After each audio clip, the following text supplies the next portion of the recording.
Join us right now, former Speaker of the House, Paul Ryan. He's currently a partner at Solamere Capital and vice chairman at Teneo, and it's good to see you, sir. Morning. I'm curious what you make of the dialogue here as it relates to both the tariff issue and the Fed issue. We have so many former Treasury secretaries. Everybody's trying to figure out what's really going on. Everyone's a little worried about whether the numbers are even going to be real in the future. What do you think? Well, I think we're kind of driving the car with 2 feet. 1 foot on the gas, 1 foot on the brake. On the gas, we've got good tax policy that's pro-growth. We've got regulatory relief coming. And we've got this AI boom that's going to be great for productivity. On the brake, tariff uncertainty, and a debt crisis on the horizon, which is going to mess with interest rates. So I think all of that combustible mixture is giving people cause for concern. The latest jobs numbers weren't so good. So I think that's what we're talking about. And the whole point of this conference is, what do you do to revive American prosperity and continue it? So, there's definitely a tariff discussion that's happening. There's a huge right tariff discussion. Yeah. How big a deal do you think that is right now? I think it's the biggest deal right now of anything that's out there. It's the uncertainty. And do you believe that the market has tariffs actually built in, or do you think that the market believes there's still an opportunity or a moment that this administration will, quote unquote, blink? I think the market thinks that. I don't think that that's the case. Okay, so you think let's just break that, unpack that. Yeah. You think the market? I think the market thinks everything is going to be calm soon, and I just don't. Calm, and that what the tariffs are going to go away? Well, they're just going to settle into some easy, predictable place, and I just don't think that that's going to happen. Why do I think that? I think it's more than likely that the Supreme Court knocks out IEEPA, the law that's being used for these tariffs, which doesn't have the word tariff in it. Then the president's going to have to go to other laws to justify tariffs. 232, 201, 301. There's a bunch of laws. Those are harder laws to operate with. They're dual tracking it right now. So you have these agreements. I spent a lot of time on trade agreements. That's what one of my jobs in Congress was at Ways and Means. And these agreements could be a little upended if he loses in court.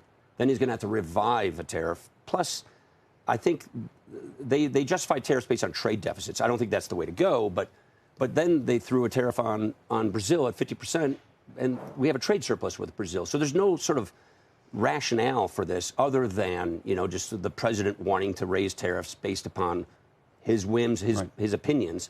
And so I think choppy waters are ahead because I think they're going to have some legal challenges.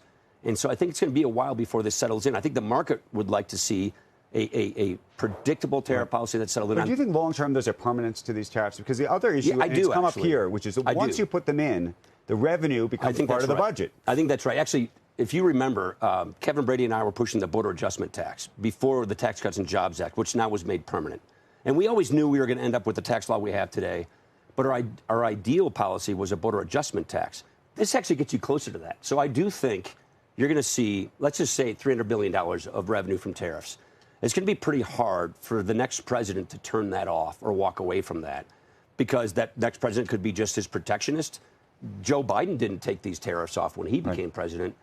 But the problem is, I think tariffs are the wrong way to go. It makes you unproductive. It lowers living standards. It's bad for our industries long term. Good short-term politics, bad long-term economics. But the tax base is looking more like what we would call a border adjustment tax. We have full expensing permanent, and we're getting this tariff revenue from trade deficits. You could actually parlay this into a cash flow border adjustment tax, and it would be far superior, economically speaking, than this tariff uncertainty. That's, to me, a long-term way out of these woods. But I do think we're going to have tariffs for a while, and I think the government's going to see this revenue. And with the deficits we have, it's going to be hard to turn that off. What about the Fed?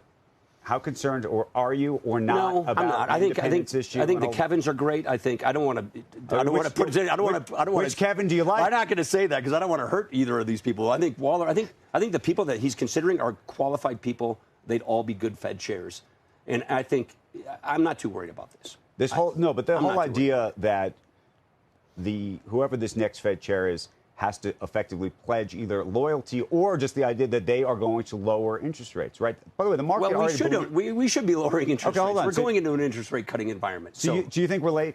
Do you think the Powell is too late at this point? I don't know. I don't think I'm qualified to say that. I think the tariff uncertainty is still a thing, and I think it's wise to wait for that. But with the latest labor market activity, I think September is the right time. But look, you got cash carry coming up here. Right. Ask Neil about that. My point is, we have an independent Federal Reserve. We have a Humphrey Hawkins law. I spent a lot of time in this law that makes an independent Fed. The president's going to do what he's going to do. We're still going to have an independent Fed. I'm not worried about that changing. Right. That law is not going to change. That takes 60 votes in the Senate. That's not going to happen. And all these people they're looking at for Fed chair are qualified people. So, and plus, if we were having to go into interest increasing environment and we were at this posture, I'd be a little worried. But we're going into an interest rate cutting environment anyway.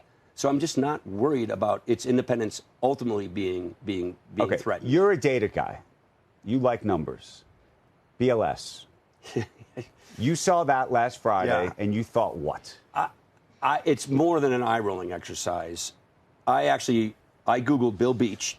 Bill Beach is for Republicans, he's impeccable conservative Republican economic credentials. He was Trump 1's BLS administrator, and he said this is absolutely groundless. So I would look at what Bill Beach said, Trump's first BLS administrator, and echo his sentiments.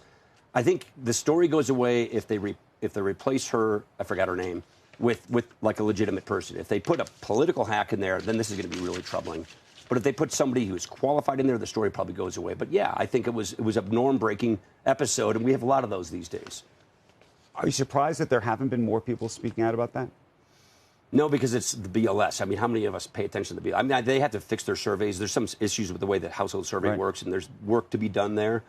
But that it is so out of the mainstream, no one thinks about the BLS. It's set for geeks who pay attention to this stuff. I got a different one for you. One of the things, and Joe and I were talking about it earlier, we were showing some tape of Brian Moynihan responding to the president. You know, the president has an executive order around this idea that banks have been discriminating against conservatives. I'm curious as somebody who's a conservative whether you think that's true. If it's true, it's absolutely outrageous. And so they ought to be able to fix this with regulations to make sure that doesn't happen. If you're debanking someone based upon their political beliefs, that's totally outrageous. I don't know to what extent that has happened, if it's happened. I don't know the answer to that. Well, that's the question. No, I'm curious. In the circles you travel, I've not heard that in the circles I travel. In Wisconsin, I live in Janesville, Wisconsin. I've not heard that happens to conservatives. But maybe it is. I don't know. But this ought to be settled pretty easily through, clear regulations. But I think part of what's happened, and this is what we were discussing, is there are industries where maybe more conservatives have sort of flowed into them. Crypto, for example, the gun industry and the like. And so I think what was happening prior was the banks that have their regulations, obviously, around ESG, or either around reputational risks or anti-money laundering. And so there was a concern about that with crypto. And so that was what I think. Yeah, there was some ESG stuff on that. If you remember, I forgot what Sam Brownback's organization is called, but there was a religious freedom organization that got debanked. So there were episodes of this. So now that you say it, I do recall some episodes of conservatives being debanked, and that's wrong. And that should not happen in the future. Separately, I want to ask you to respond to this, because yesterday in Aspen, I talked to the former Treasury Secretary, Steve Mnuchin, about President Trump's plans to issue dividends to Americans from the tariff revenue. And this is what he had to say about it. I'd like to see it as deficit reduction. I think, many of us are concerned about the size of the deficit, and there's really only two ways of dealing with that. One is growing the economy, and two is creating more revenues. So, no, we should be using the tariff revenue for deficit reduction. Okay, so ditto. Agree. Ditto? Yeah, you'd have to go through Congress to do that anyway, and I just don't see that. Literally, the way you'd do it would go through reconciliation. This is not viable. So he can't just do it. He'd have to go through Congress. We were trying to ask him about how he would do it yesterday, and he didn't really answer that question. You would have the president. You would have to go. We did rebates before. I'm not a big fan of that. I'm not a fan of these Keynesian stimulus programs. But Steve's right. It should go toward deficit reduction. And then finally, I wanted to ask you about some comments Bessent made. He said they were misconstrued last week, but around Social Security and these new bonds that effectively the baby bonds that are going to happen, and whether long term you wouldn't need Social Security. Well, I spent a lot of time on this issue as well. No, you still need Social Security. I'm sure Scott didn't mean that. Social Security is insolvent in 2032. There's a big problem. There's about a 26% benefit cut across the board that happens when that occurs. We need to get ahead of that. And the best way to do that is to grow. My kids are going to get a negative 1% rate of return on their Social Security taxes, so we ought to be able to reform the program so they can get a better rate of return. These bonds won't be enough to replace that. But we should reform the program so that it can get better returns for future retirees in a package that actually saves it from insolvency.